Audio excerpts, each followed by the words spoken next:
Dennis Prager here. Thanks for listening to the Daily Dennis Prager Podcast. To hear the entire 3 hours of my radio show, commercial-free, every single day, become a member of Pragertopia. You'll also get access to 15 years' worth of archives, as well as the daily show prep. Subscribe at pragertopia.com. Hi, everybody. Welcome to the Dennis Prager Show. I am back. I was in Washington, D.C. for 24 hours, and here I am. Boy, it is good to be home, as they say. Tonight is the biggest night in the religious calendar of Jews, Yom Kippur or Yom Kippur, and it is the Day of Atonement. It is a day in which you look into yourself. What kind of person was I last year? What kind of person will I be this year? The entire premise is huge, and it is that you can change. It's a really interesting question.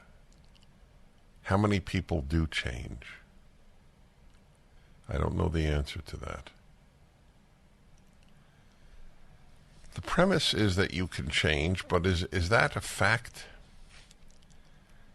Do people awaken one day and say, I could be a better person if I did X, Y, or Z? But that's the premise. That is the hope. That is the supposition. As you know, or many of you would know, I would like to put some billboards up in the country to the effect, a reminder, God judges you. Have a good day. We have been so love-saturated, it has done more harm than good. You know I have a big problem with unconditional love, which means that you don't have to change. You're loved. You're loved no matter what you do or how you act, how you speak. You are loved. And I don't buy that. But anyway, just some thoughts. You can stream it, incidentally. This is the 15th year I'm conducting major services with gorgeous music. And I explain everything so that non-Jews and Jews and others are going to benefit from it. It's at DennisPrager.com. Correct the link to the streaming. You can, by the way, you get it. You can watch it until the end of the year. You can watch it live. You could watch it to the end of the year. Or you can go to Salem. What is it, Salem Live? Sean, what is it to see the streaming? Salem Live? Of my service. Of Salem Now? There are a lot of Salems. Anyway, it's easy. There's simply a link at DennisPrager.com where it says cited on the show. It's all over the site. It's all over the site? Yeah. Blessings. Excellent. Excellent. So I'm going to go into a political matter at this moment. The American Greatness, one of the finest sites there is, has an article, Will Libertarian Candidates Again Deny GOP the Senate? We use libertarians on the program. We have them make videos for PragerU. They have excellent ideas and critiques of big government, which is critical. However, the Libertarian Party, to vote Libertarian is an exercise in answering the following question in the wrong way.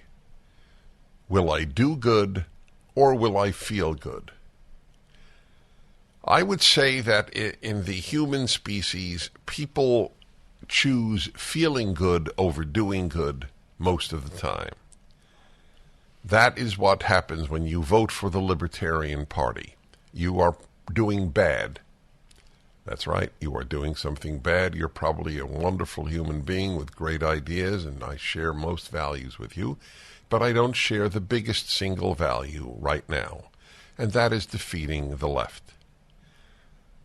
You have wasted your vote and taken it, in most cases, from the Republican Party, which is certainly imperfect. I couldn't agree more, but it is the only alternative to the Democratic Party, which is destroying this beautiful, wonderful, free country. So when you weaken the battle against the left, which is what every libertarian vote of a conservative does, you are harming the country, though you mean well. But you know what? As you probably do know what. Meaning well means nothing. Absolutely nothing. And if you ask, am I doing good or feeling good, you won't vote for the Libertarian Party. You will vote for the Republican Party. There's a great article on that fact in American Greatness, as I pointed out. The political reality in America today is that of a two-party system. Embracing this reality means, if you want to change the political direction of the nation, you have to transform one of the two major parties. Denying this reality by running as a third-party candidate can also transform the political direction of the nation, but it's unlikely to change in the direction of the third-party candidate the third-party candidate wants to go. Third-party candidates rarely win elections, but they're very good at splitting the vote. This is the only context in which the National Libertarian Party, if you will vote Libertarian and you don't agree, I'm very anxious to talk to you, by the way, 1-8-PRAGER-776. The party of principle, quote unquote. Really, the party of principle. So I will let my country sink and die because I stand up for principles. I stand for principles too. The biggest principle might be I live in reality.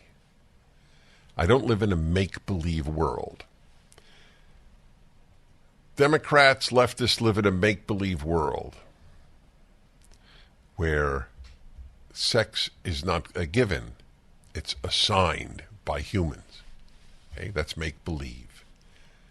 America's systemically racist is make-believe. I will influence the country toward libertarian values by voting libertarian is make-believe. The number of people who live in a make-believe world is very large. I don't know what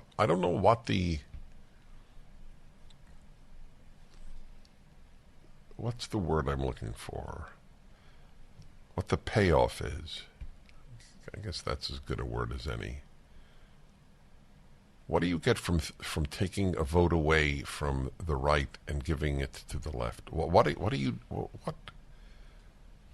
do you feel good about yourself? What have you achieved by voting for the Libertarian Party if you are a conservative? What have you achieved? Is there any more important question about anything you do in life? What have you morally achieved? I'm not talking about what have you achieved financially.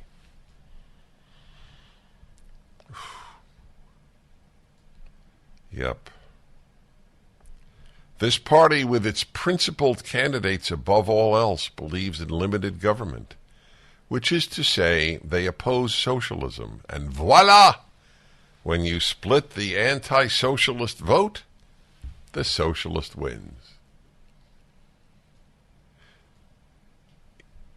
If you can refute that one line, I will visit you and offer you one of my finest cigars.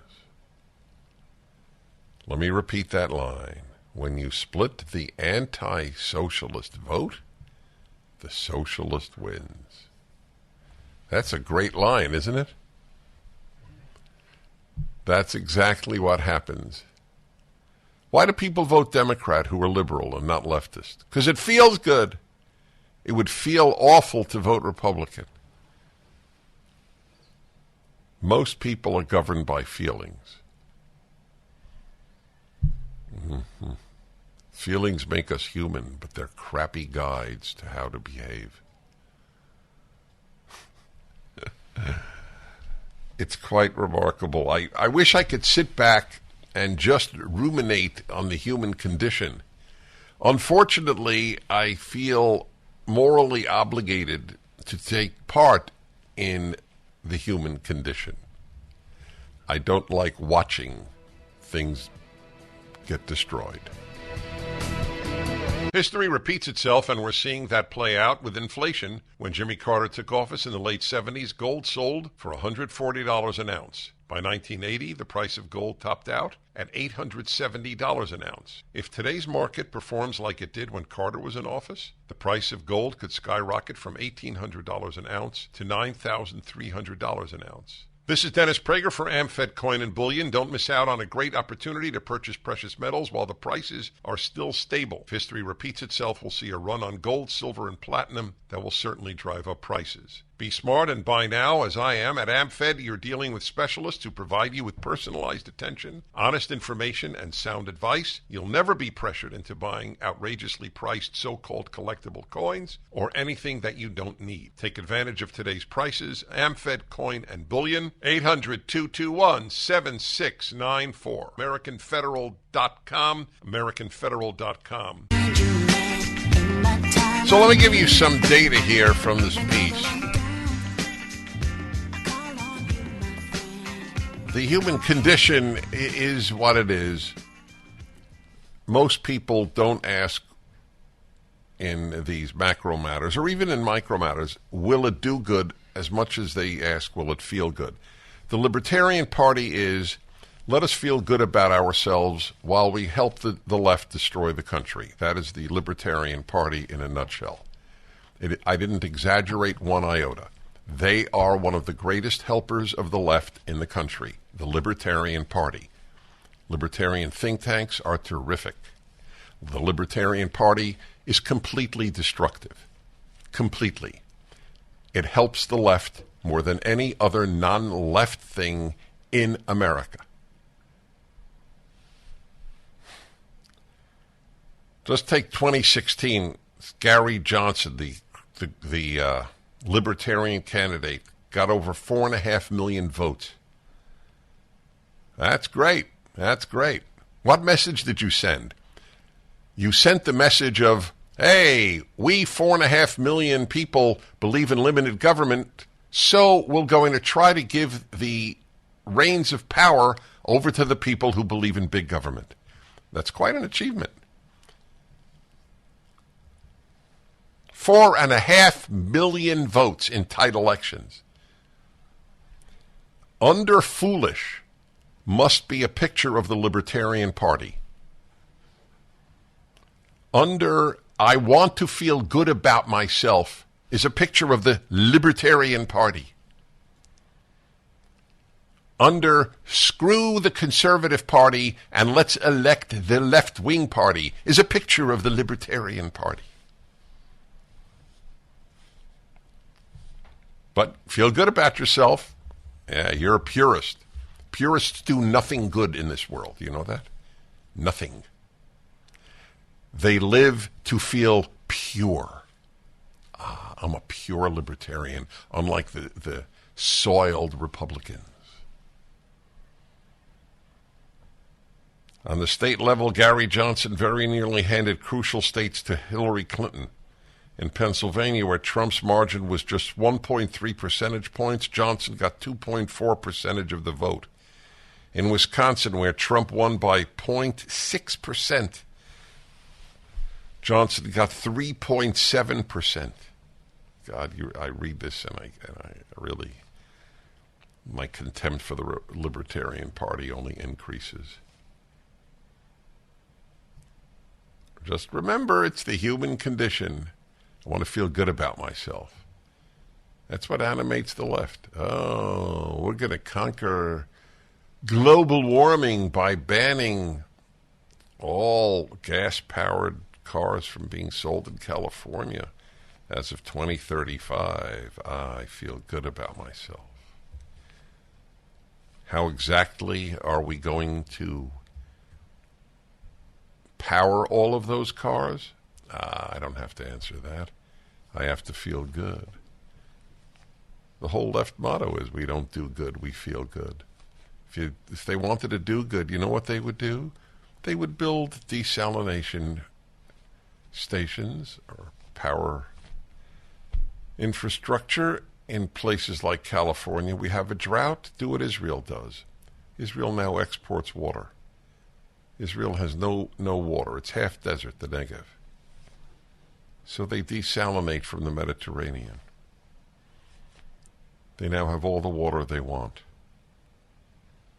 France gets 70%, 60 to 70% of its electric power from nuclear power. But the left doesn't want nuclear power because it does good. It puts them out of business. That's what it. People do not. People who think about life at all do not understand the power of the desire to feel good about yourself. Oh, I'm anti-racist. That's what the NFL does. Every end zone has some message on the grass. Fight racism. Now we feel good about ourselves. Does it actually accomplish anything? Nothing. Nothing.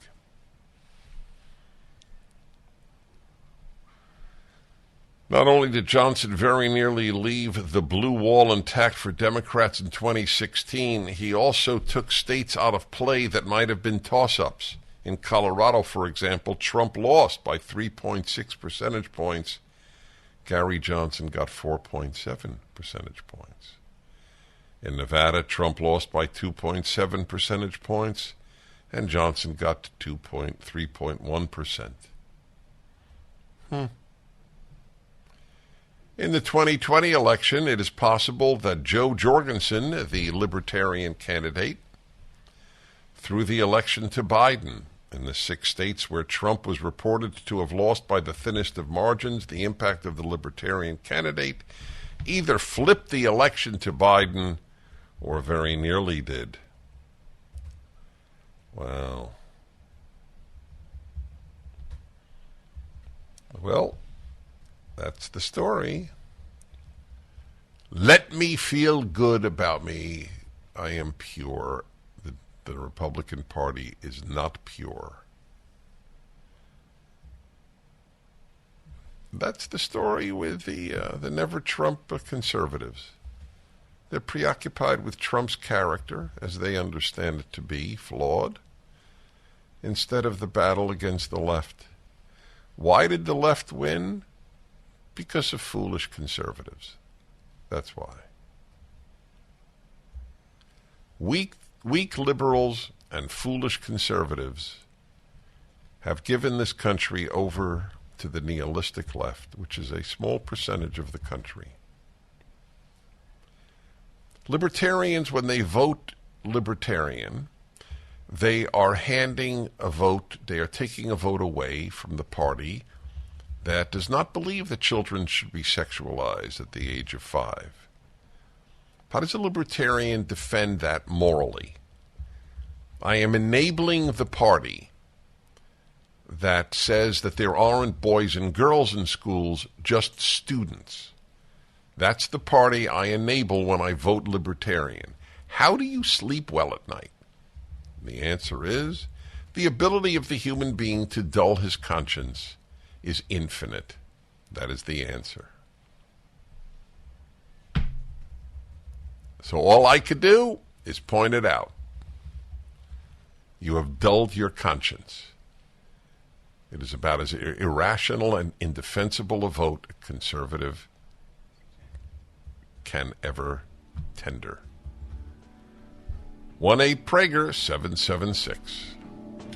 The Dennis Prager Show. You all have helped build MyPillow into the incredible company it is today and have trusted in Mike Lindell to give you a great night's sleep. On top of the special available to my listeners on the Percale and Giza Dream bed sheets, marked down as low as $29.98, Mike is now changing the game with his 3-piece towel set. This set is made with USA cotton, making it extremely absorbent, yet still providing the soft feel you look for in a towel. This set comes with 1 bath, 1 hand towel, and 1 washcloth, typically retailing for $49.99. For a limited time, you can get this 3-piece towel set for the low price of $19.98 with the promo code Prager. Don't miss out on these extraordinary offers. There's a limited supply, so be sure to order now. 800-761-6302. Use the promo code Prager or go to mypillow.com, click on the radio listener square, and use the promo code Prager.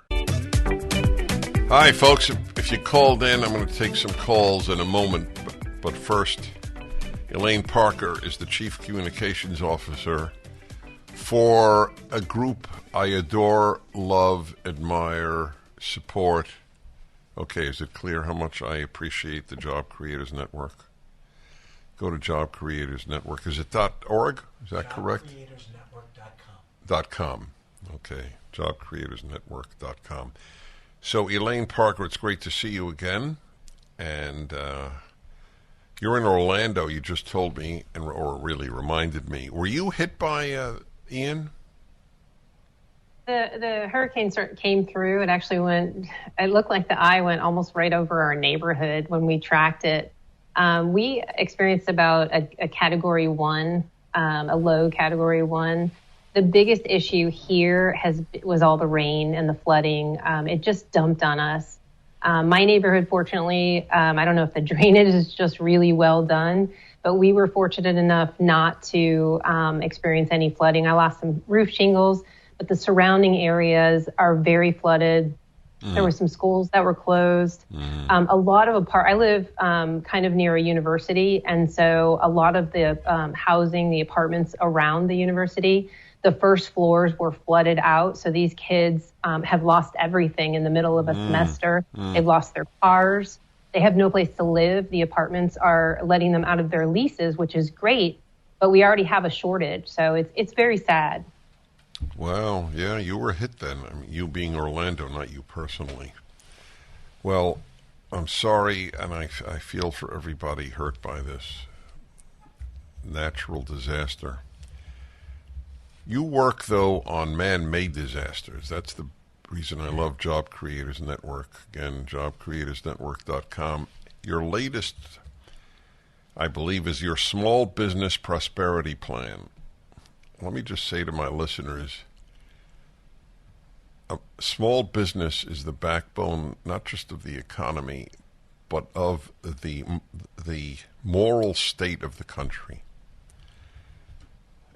Well, I'm going to ask you a question, and I don't know what you're going to answer, and I'm just curious. If the left wing of the Democratic Party, which of course is what dominates the Democratic Party, had its way, would they sort of wish away most small businesses? I mean, the short answer is they don't care about small businesses. They don't care about them. They can't control them. They can't corral them. You know, think about when President Biden has a meeting with, the business community. He brings in the heads of major corporations like General Motors and Amazon and other companies and Apple and companies like that. He doesn't bring in representatives or even small business owners to get their perspective on anything. So that right there is a key message to the American people that he doesn't care about small businesses. And that's what we're here for. We're here to defend small businesses and make sure that their voices are heard. Prior to JCN, Job Creators Network, who was considered the spokesperson or spokesgroup for small business? I think the default, particularly in Washington, was probably the U.S. Chamber and the NFIB, the National Federation of Independent Businesses. But frankly, you either don't hear from them anymore, or you hear them kind of try to ride this line of, wanting to be accepted into whatever administration's in there. So right now it's a Democratic administration, and they're not favorable to business, and particularly small business. And so they seem to ride this line of acquiescing to what the administration wants and supporting policies that don't help small businesses. And so they've really fallen off in terms of their stature with the small business community. Yeah, you used to think Chamber of Commerce. I'm a layman in this matter, and that's what I always thought. Something happened there, like almost to every other institution. What would you like my listeners to do? I'd like them to go to jobcreatorsnetwork.com and take a look at our American Small Business Plan. We partnered with former Speaker Newt Gingrich on developing this plan, and it's what we're working with, presenting to the new Congress that comes in after the midterms. It's been endorsed by House Minority Leader Kevin McCarthy, and several other members of Congress are joining on to support the plan. It dovetails very nicely with his commitment to America. So working very closely with folks to develop the right plans for the unique needs of the small business community. Please, folks, go to Job Creators Network. See this plan. Send it to your representative. You got to help the folks doing great. You're doing great, Elaine. We're going to get into the nitty-gritty of the plan next time. God bless your work. Sounds good, Dennis. Thank you so much. Thank you. I adore the jobcreatorsnetwork.com.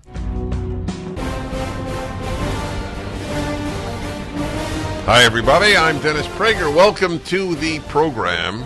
Back from Washington, D.C. Big day yesterday at the Museum of the Bible, which you should all visit. It's really powerful, beautiful place. And people came from around the country. I was very touched. I really was touched. People came from California, from North Dakota, of course, Virginia, Maryland, the surrounding areas of Washington. But truly, Florida, it was very moving. For the celebration, they were the first people in the country to receive what's coming out next week, the third of my 5 volumes, on the first 5 books of the Bible. I'd like to pose a question to you and then get into some current issues. How do you know what's right? Funny question, right? The answer for most modern people is, I just know. But you have to admit that people who do terrible things say the same thing. How do you know what's right? I just know. So it's a very, to say the least, very important question, is it not? Is there any code higher than you? And for most Americans, an increasing number of people, certainly for all secular people, their code is what they assent to. And it may be a beautiful one, but they are their gods. Another thing that has hit me, the older I have gotten, people want to be their own gods. I'm not even saying this as an attack. I'm just saying this as a description of the human condition, as I call it. La condition humaine. For whatever reason, it works out better sounding in French. That's what it is. People don't want to have a God telling them what to do. And so we see the results. When people make up what is right and what is wrong and have no transcendent source for that answer, what is right and what is wrong, so then people can truly believe that they are moral when they believe that a fully viable fetus may be killed for no reason other than the mother wants it killed.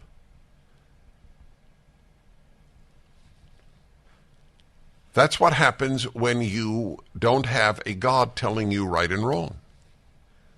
Or more specifically, a book. And those of us who try to follow that book, I'm referring to the Bible, we are said to be non-thinkers. You're just blind followers. So that's how they justify having nothing but their own conscience to guide them, which is usually a very lousy guide. Your conscience is exactly what you want it to be. That's what your conscience is for most people. You don't have to be religious. You don't have to be, you could be an atheist, I would assume, and just deduce from any code that is higher than you that a viable fetus cannot be killed except if it's killing the mother. So it's an act of self-defense.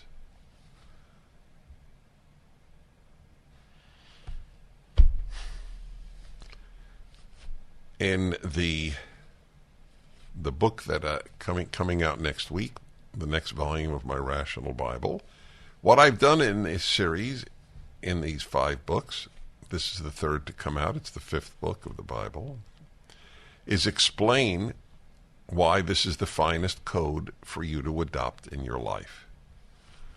And that means explaining some difficult laws. There are some difficult laws. I explain them. I really hope you'll read it. Deuteronomy was the most cited book by the founders of America. I did not know that until recently. I did not know that until after the book was actually written.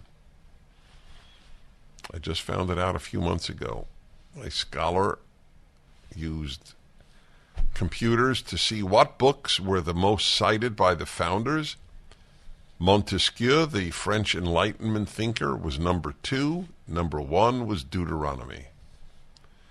And by golly, that's what's coming out, the Rational Bible series that I'm putting out. I use reason to explain everything. People don't have a commander or a code. They make up morality as they go along. And therefore they simply adopt what the majority wants them to adopt. They don't want to stick out. And that's why children's hospitals can be such pushers of puberty blockers. And if you oppose puberty blockers in 12-year-olds, 11-year-olds, 13-year-olds, you are considered a bad person. We are living a biblical curse. The times in which good will be called evil and evil will be called good. You risk losing your child in the United States of America in the year 2022. If your child comes to you and says, if your daughter comes to you and says, I am a boy, and she is 11 or even 10 or even younger, and you say, no, darling, you are a girl. Nature and or God made you that way. You risk losing your child, especially if you're divorced and the other parent says, oh no, I wish to, let us use their term, affirm my child's identity. I was reading a piece in Reason magazine about a Swedish couple that is raising their 3 children with no gender. Those lucky kids, they will get to choose whether they are a boy or a girl when they get older. Wow. These people are their own gods. They are guided by what they think is right and wrong. That's it. There's no fixed male-female. It's a choice. Like, what color will you wear when we go to the restaurant tonight? That's all it is. Sex is taste. Why isn't species? I was thinking when I read it, why raise them as I'm not being at all sarcastic. Why raise them as necessarily human? What if they wish to identify as an animal? I don't know a good answer to that. If you feel like a cat, are you a cat? In what state was it? I think, was it Vermont? I'll read it to you. A young man who said that he is a teenager, I think it was, who said he is a girl, got to go into the girls' locker room, stand there naked. The girls were not happy with that. And so the school said he has the locker room, he, she, or whatever you want to call the person. They have the locker room. You girls will have to go into a tiny little room if you don't want to see his penis. Why will he be able to show you his male organ? Because he says he's a girl. That's it. That's all you have to do. If that doesn't qualify as a crisis, what does? And to tie it in with the subject of my first hour, those who vote for the Libertarians, for the Libertarian Party, are facilitating this type of behavior by keeping the Democrats in power. But they feel good about themselves, as do the people who advocate for late-term abortions and males exposing themselves in female locker rooms. They all feel good about themselves. Conscience doesn't always work, does it?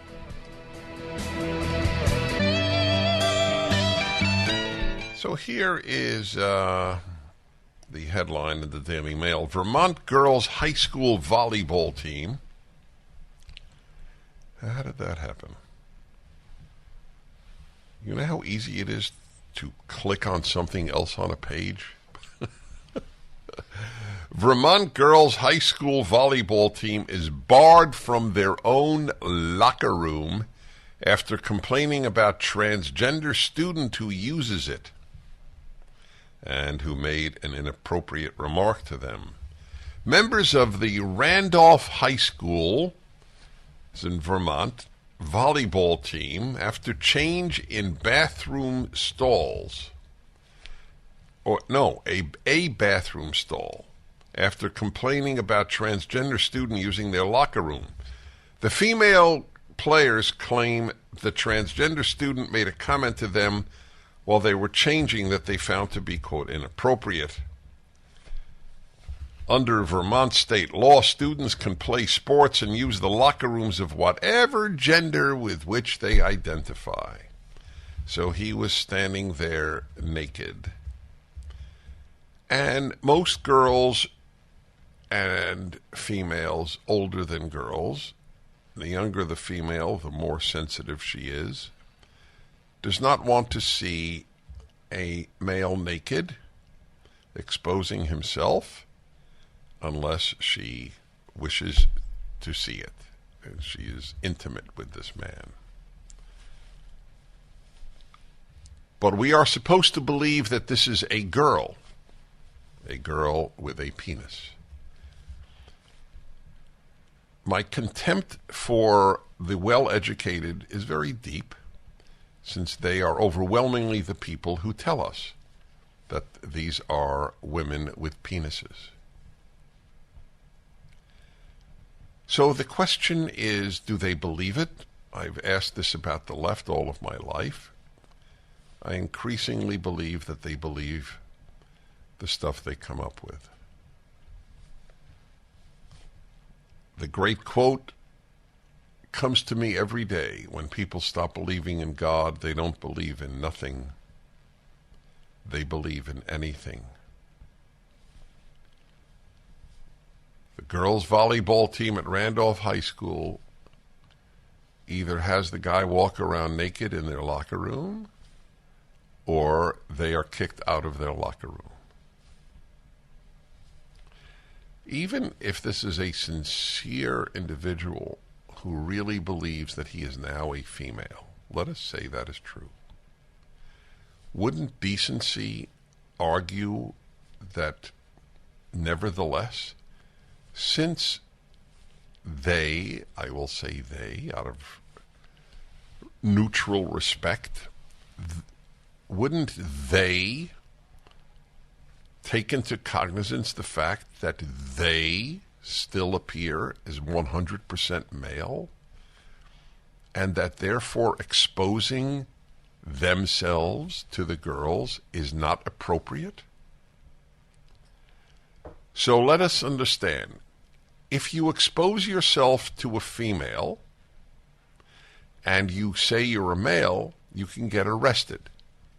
If you expose yourself to a female and say you're a female, you are protected by the law. Right? Isn't that how it works?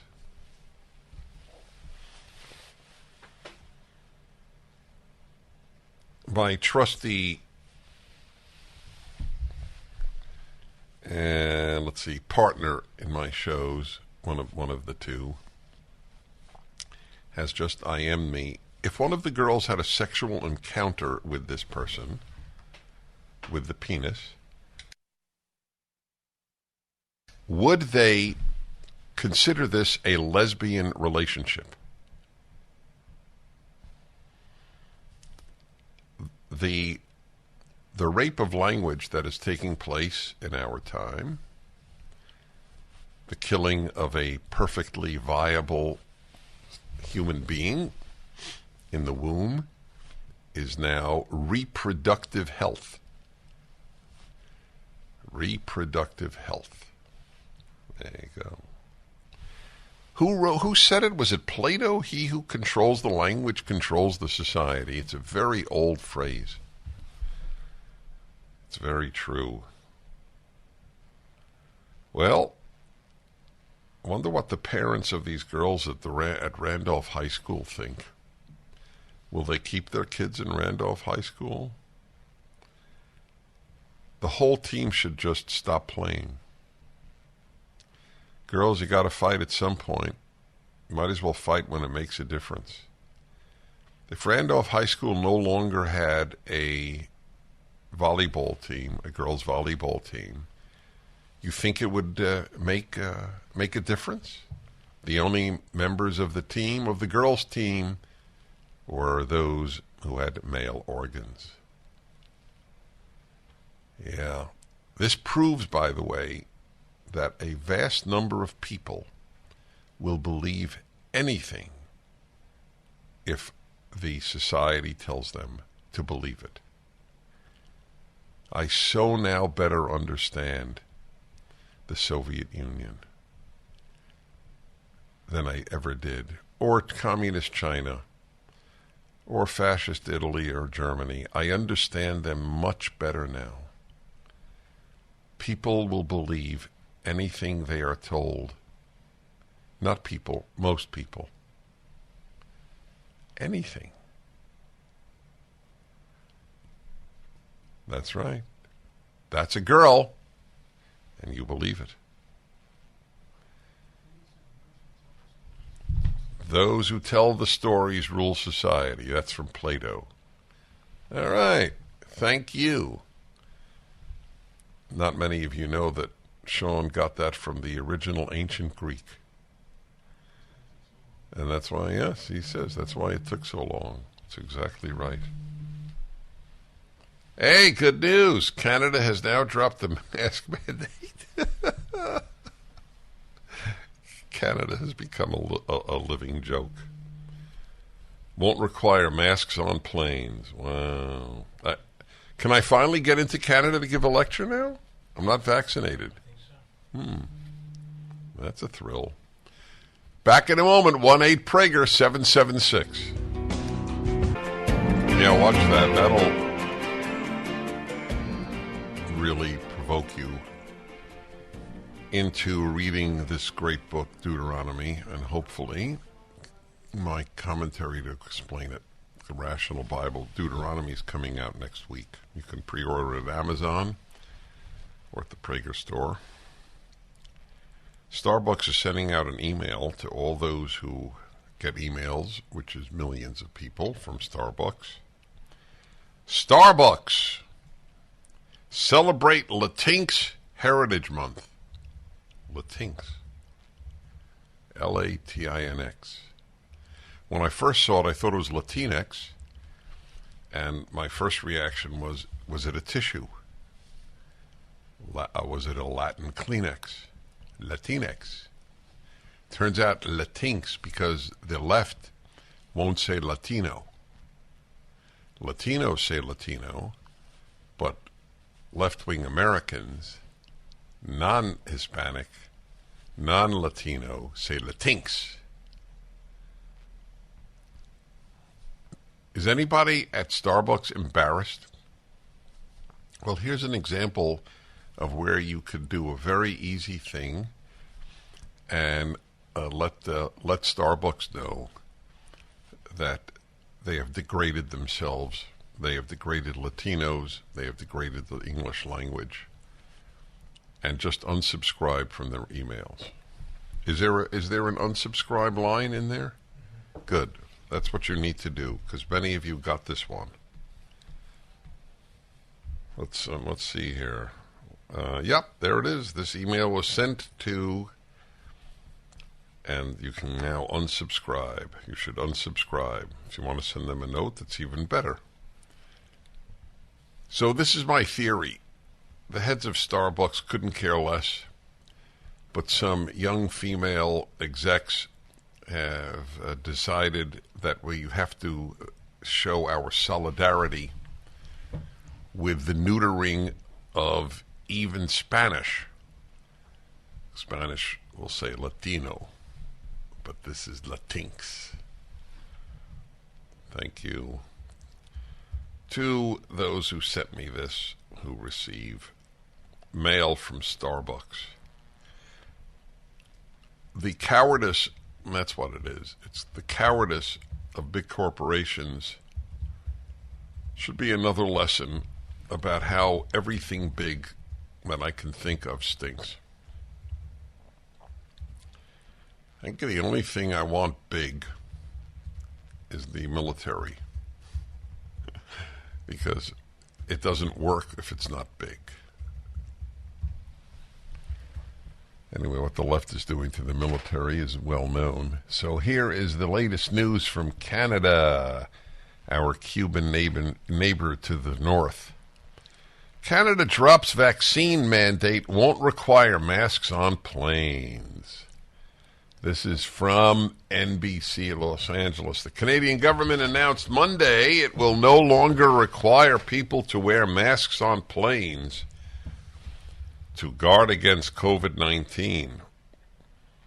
The existing rules for masks will come off October 1st. So we're past October 1st. Nice. But I want to read to you a couple of things from this that I found of interest. First, Transport Minister Omar Alghabra said, "We are able to do this because tens of millions of Canadians rolled up their sleeves and got vaccinated." That's what the Transport Minister said. Congratulations, Canadians, on rolling up your sleeves and getting a useless vaccine. Health Minister, this is now, you ready? The next line is, I think, a little truer. Health Minister Jean-Yves Duclos said the negative attitudes of some passengers have made it hard for airlines and crews to enforce the mask mandate in recent months, and cited that as a factor in the decision. Very rare you get news that Canadians are not sheep. This is really nice to hear. There are non-sheep-like Canadians who understood the asininity of masks on airplanes, the cleanest air you can breathe on planet Earth, probably outside of Antarctica. Well done, those of you in Canada who didn't wear the mask on the plane. Hey everybody, Dennis Prager, Ultimate Issues Hour, third hour every Tuesday. Ultimate Issues Hour could be renamed the Wisdom Hour, not as a compliment to me. There's nothing to do with me in that sense. But because that's what it's about. You don't get wise if you're not taught wisdom any more than you get to be a violinist without being taught the violin. It's amazing how people think, oh, you gain wisdom just by getting older. But even if you believe that, then you have to believe that kids have no wisdom. But it's not true. Kids can be given wisdom. I wrote a piece on that recently, that the kids in my yeshiva, religious Jewish school, I would say that my classmates had more wisdom when they were 11 than almost any professor in universities in America today. Professors.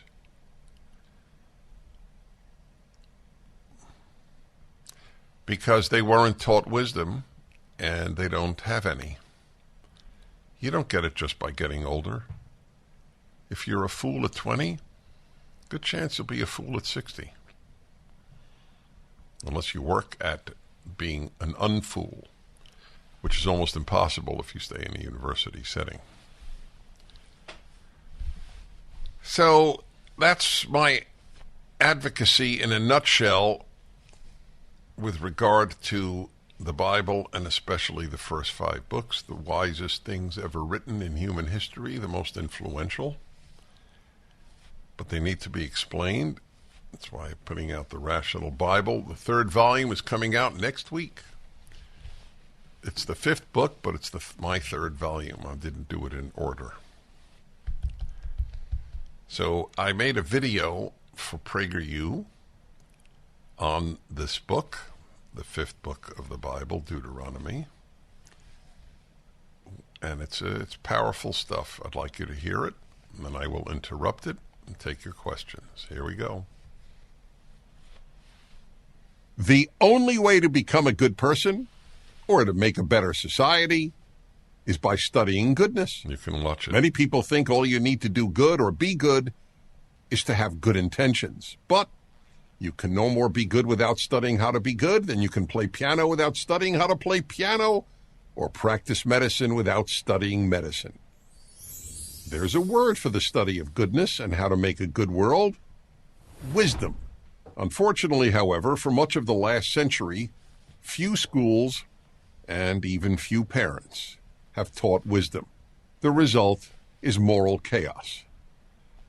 Most of the wisdom of Western civilization, the civilization that has been the most successful in history in making good societies, comes from the Bible.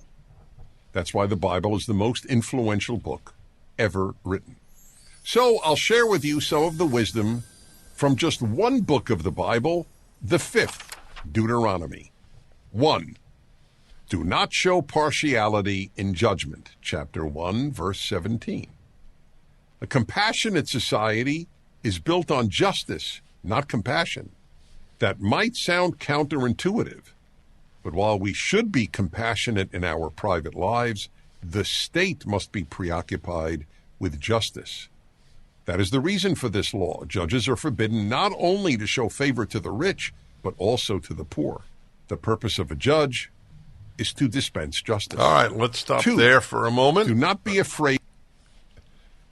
So I'm giving you 7 awesome lessons of wisdom from this book of Deuteronomy that I write in my Rational Bible commentary series coming out next week. Do not show partiality in judgment. So now you know, and I make this clear in the text, the difference between justice and social justice. They have nothing in common. That's the reason people made up the term social justice, because it isn't justice. If it were justice, they wouldn't throw in an adjective. Correct? Correct. It's like, what is the difference between democracy and people's democracy? Why did the totalitarian communist regimes call themselves people's democracy? Because there is nothing at all in common between a democracy and a people's democracy. There's nothing in common at all between justice and social justice. Social justice is injustice. You favor the poor in a courtroom. Kamala Harris announced last week, correct, that they will be dispensing aid with regard to the Hurricane Ian in Florida based on race and financial circumstances. So it's not who has been most hurt by the hurricane, it's whom do we favor. That's social justice. Social justice and justice are not related. This is a major law. How many people know that there's a law in the Bible against favoring poor people in a courtroom? Very few. That's why I truly beg you, for the sake of your own wisdom and the society in which we live, to read this series. And now Deuteronomy and the Rational Bible. We continue with my video up on the book on PragerU. Number 2, do not be afraid of anyone. Chapter 1, verse 17. Of anyone. Also chapter 1, verse 17. Every human being has fears. The question is, whom do we fear? And for most people, only if you fear God will you not fear men. Pastor Dietrich Bonhoeffer, one of the few Germans to actively oppose the Nazi regime, and who was executed for doing so, feared God more than Hitler. If more Germans had feared God more than they feared Hitler, and if more Russians had feared God more than they feared Stalin, tens of millions of people would not have been murdered. Okay, 3, let's hold it there. You will find... That's another big one. Do you know that most modern translations do not say fear of God? They say revere God. There isn't even a Hebrew word for revere that I know of, at least not in biblical Hebrew. It's fear. Yep. Because we fear. The human being has built-in capacity to inevitably be afraid. So the question is in life is, what are you afraid of? It's why those who want bigger and bigger government hate religion. Ultimately, communists hated it the most because they wanted to have all fear to be fear of the state, not fear of God. If you fear God, you might not fear the state, and then that's the end of communism. It's the end of leftism generally. Do not be afraid of anyone. Powerful stuff. Number 3. Him if you seek him. Can you go back? Can you go back 29. And drop? Because I'd like people. You can't. All right. We can't go back. So the video is on the screen again. At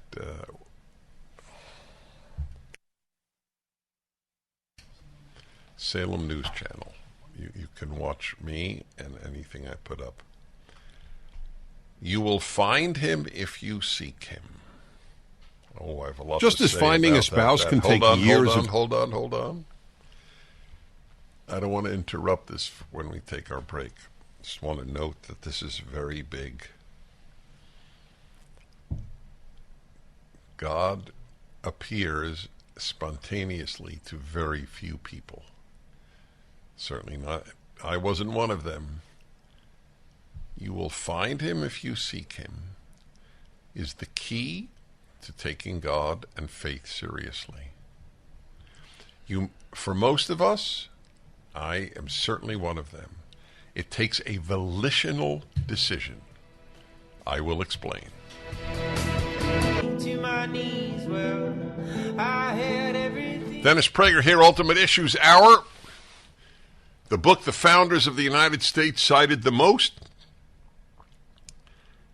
was not an Enlightenment book. It was a biblical book, and it was Deuteronomy.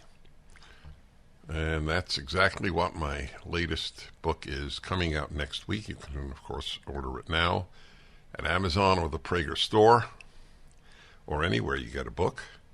It's called The Rational Bible. It's the third volume I've published. We're talking about massive work over a decade, plus a lifetime of teaching it. So I'm giving 7 lessons in the PragerU video that I just made and is up at PragerU on Deuteronomy. 7 big lessons. Here comes number 3. You will find him if you seek him. Chapter 4, verse 29.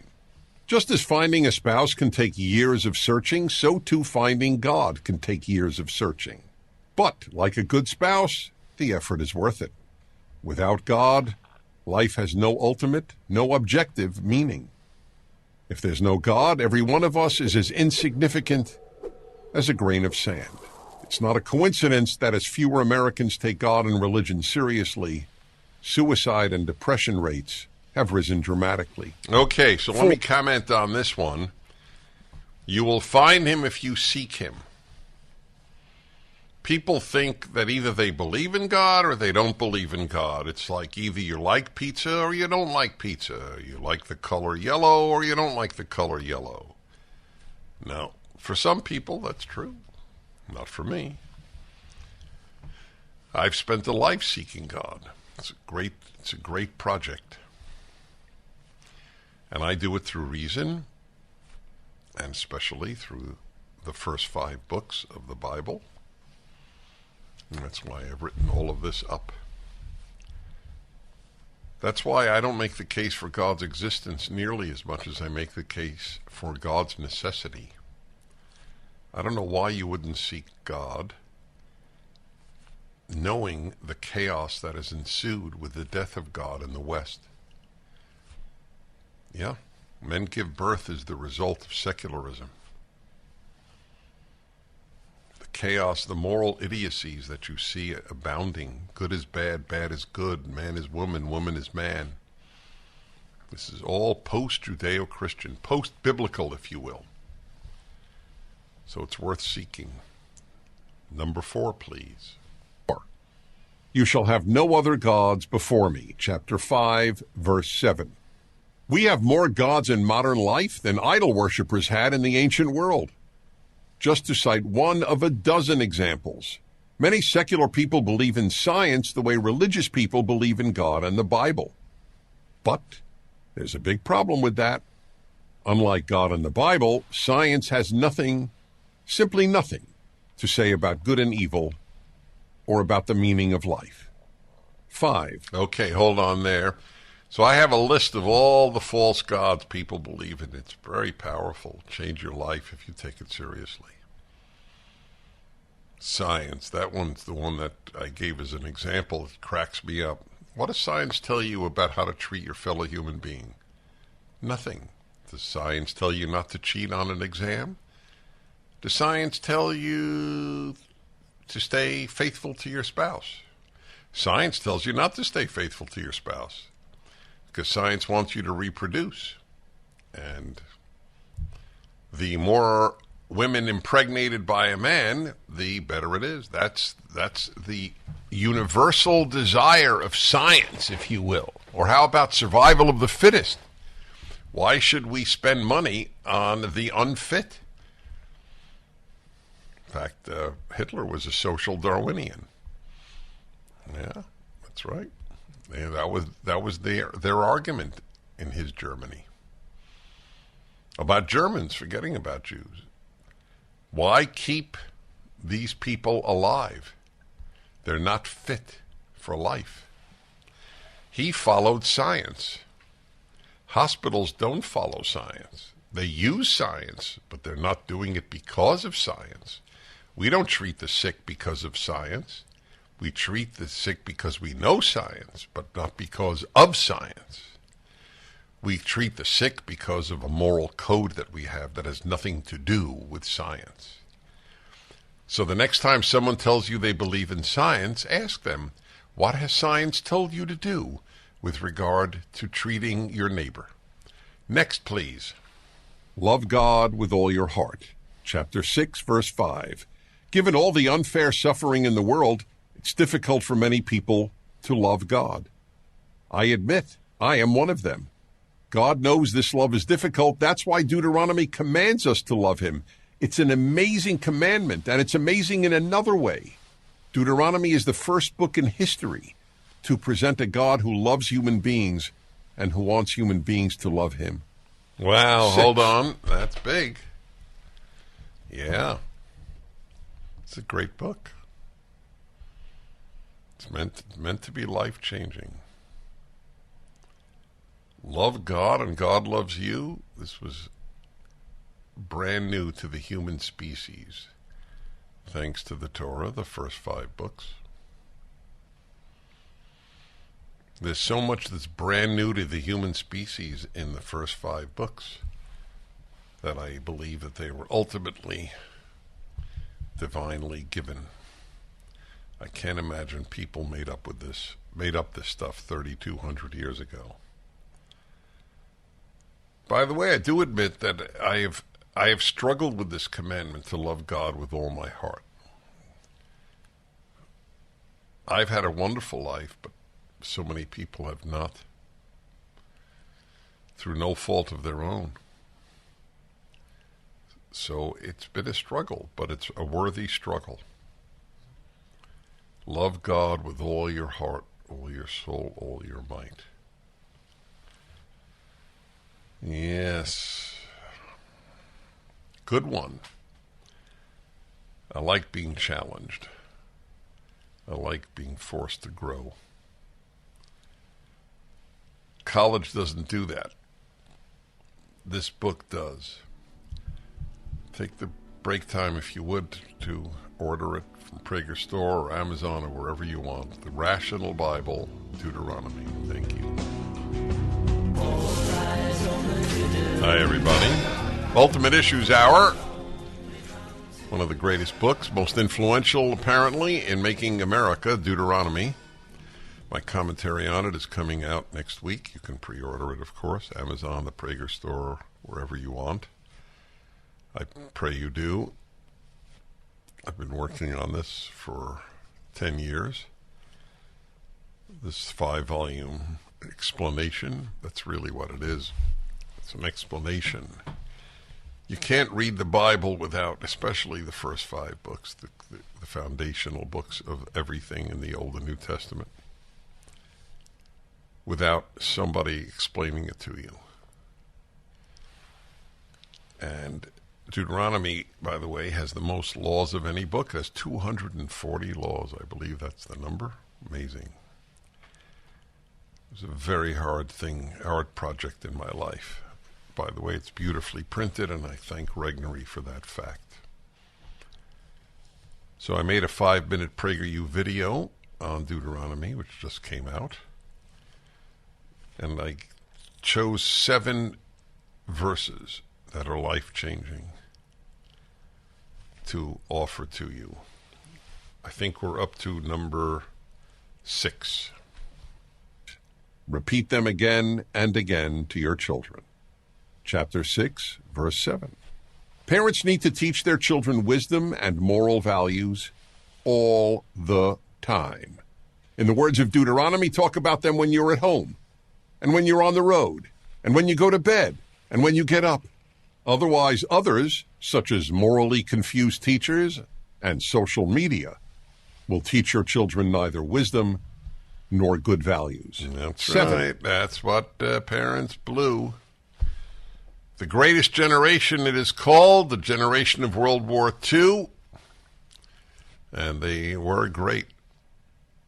But they made a spectacular mistake in the raising of their children. They just wanted them to have creature comforts that they, the parents, did not have. I began lecturing in my 20s, at 21. And by 25, I remember saying to audiences, you gave us everything you didn't have. The problem is you didn't give us what you did have. Yes, religious wisdom. And even understanding how important it is to value America and liberty. Big mistake. I don't blame them, but it was a big mistake. So that's why you have to teach them all the time. You have to teach your kids character all the time. It's much more important that they do character work than homework. Very few parents believe that. Did you do your homework? How are your grades? Did you do your homework? How are your grades? Got to get you into a prestigious college. No. We got to get your character up to snuff. That's what it should have been. And finally, number 7. You shall be happy. Chapter 12, verse 7. That there is a biblical law to be happy is what has shaped my entire approach to happiness. That it is a moral obligation, not just an emotional state. We owe being, or at least acting, happy to everyone in our lives, and yes, even to God, because no one makes the case for atheism more persuasively than unhappy religious people. Yeah. Deuteronomy is filled with... That should be pretty clear. You meet a happy religious person and you take religion more seriously. You meet an unhappy religious person, you'll take religion less seriously. Makes perfect sense. If it's supposed to be effective, why are you so miserable? And the final paragraph. More persuasively than unhappy religious people. Deuteronomy is filled with life-enriching insights like these. I explained them in depth in the Rational Bible, my commentary on the first 5 books of the Bible. Those books are the best antidote to unhappiness and the best protection against evil ever written. I'm Dennis Prager. This video is made possible Okay, there you go. That's correct. Dennis Prager here. Thanks for listening to the Daily Dennis Prager Podcast.